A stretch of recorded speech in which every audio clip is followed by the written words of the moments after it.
Hello everyone, Professor Thompson here. I am going to try and keep this a little bit shorter today, but anyway, welcome back. Day 2 of our course together. So it's Tuesday, June 6th. It looks like just about everyone has at least logged in to the course so far. But it only looks like 5 of you have completed the PRCA, PRPSA self-assessments, and only 6 of you so far have posted on the introduction discussion board to introduce yourself.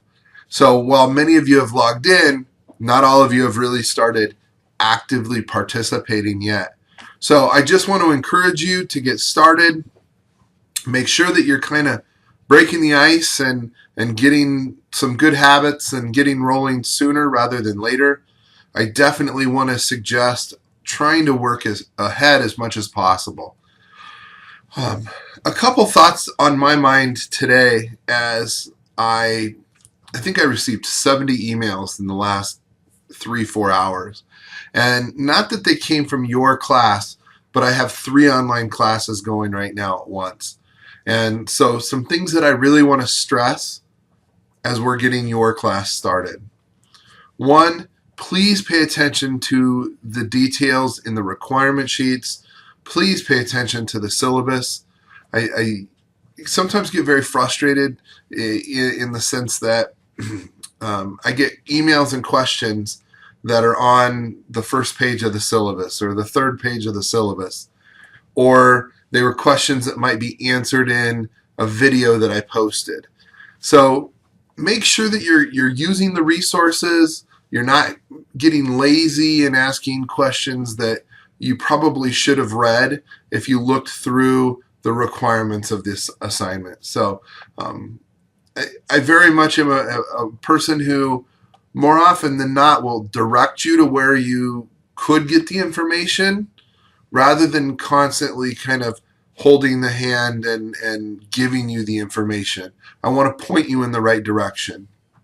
So understand that may happen at times, and I encourage you to ask questions, and please, if something's on your mind, let me know.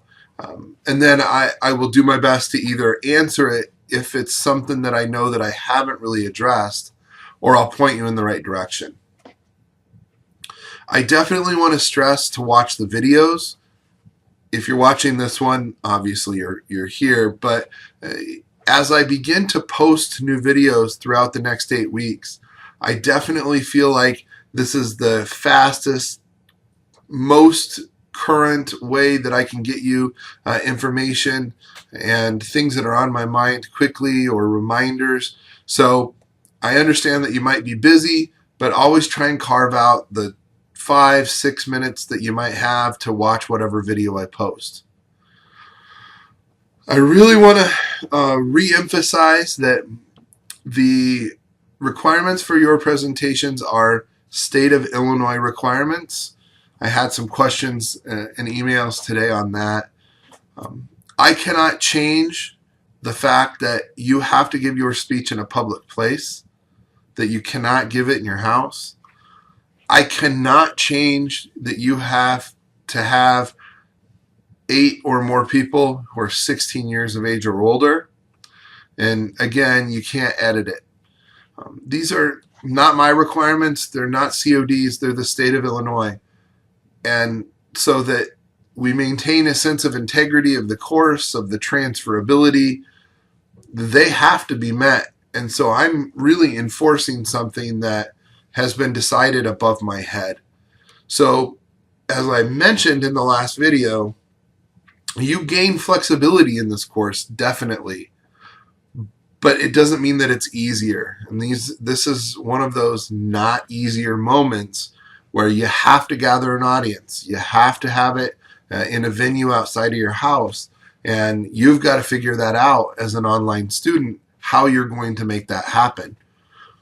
I've had students who are stationed in Afghanistan who find a way to get it done. By gathering soldiers on the base and doing it in a certain location.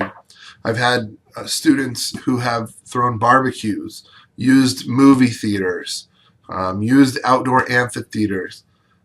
Again, it falls on your shoulders for that. And so I want to encourage you to think about that in advance.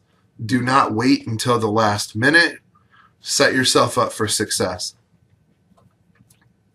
I met with a face-to-face class today that I teach this summer, and one of the things I reminded them was, I am here to be an advocate for your success. My job isn't to give you anything, but I want to help direct you through this process. I want to make sure that you're reading good information, that you're applying the stuff that's in the chapters into your presentations. So you really want to pay attention to chapter 10. You want to make sure you're taking those ideas and then you're using those in your presentations, especially this first one. You want to make sure that you look at table 10.2 on transitions. You look at how an introduction is written. You look at how I'm expecting the conclusion to be written. These are small details in applying the content of the course into the actual assessments or speeches. So keep that in mind. I know that we have great weather outside. I know that it's summer. I know that many of you are working full time, but I'm hoping that you get going, you get into the course, you start putting some of the material behind you, and you start working on that first speech. Best of luck to you. Please reach out if you have questions.